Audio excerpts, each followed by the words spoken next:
హిందూ దేవాలయ పరిరక్షణ సమితి మహిళా విభాగం ఆధ్వర్యంలో ప్రజలకు ఉచిత మట్టి వినాయకుని విగ్రహాలను ఏర్పాటు చేసి ప్రజలకు అందజేస్తున్నారు. ఈ సందర్భంగా వారు మాట్లాడుతూ పర్యావరణాన్ని కాపాడేందుకు తమ వంతు కృషిగా నంద్యాల పట్టణంలో కొన్ని ప్రాంతాల్లో ఏర్పాటు చేయడం జరిగిందని, ప్రజలు ఈ మట్టి విగ్రహాన్ని తీసుకుని పూజించడం వల్ల అనేక సమస్యలు కానీ ఆటంకాలు కానీ దూరం అవుతాయని, అలాగే పర్యావరణాన్ని మనం కాపాడుతామని తెలిపారు.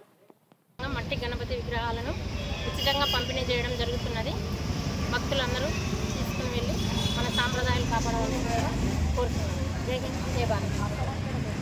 దుర్గాశక్తి మహిళా విభాగం యొక్క పని వివరాలు ఏముంటాయంటే, మత మార్పులను అడ్డుకోవడము, ఎక్కడైతే గుడిలో దీపము పూజలు అలాంటివి నిలిచిపోయి ఉంటాయో అవి గుర్తించి అక్కడ దీపము భజన జరిగేటట్లు ఏర్పాటు చేయడం మా పనిలో భాగం. జై శ్రీరామ్ అండి. హిందూ దేవాలయాల పరిరక్షణ సమితి మరియు దుర్గాశక్తి మహిళా విభాగం తరఫున ఈరోజు మట్టి విగ్రహాలను పంపిణీ చేయడం జరుగుతుంది. ఇక్కడ ఎన్జిఓస్ కాలనీలోనే కాకుండా నంద్యాల సరౌండింగ్స్ మొత్తం 5 ప్లేసెస్లో నూనెపల్లె, పొన్నాపురం, బస్ స్టాండ్ దగ్గర ఇలా కొన్ని చోట్ల కూడా మా సంస్థ తరఫున విగ్రహాలు పంపిణీ చేయడం జరుగుతుంది.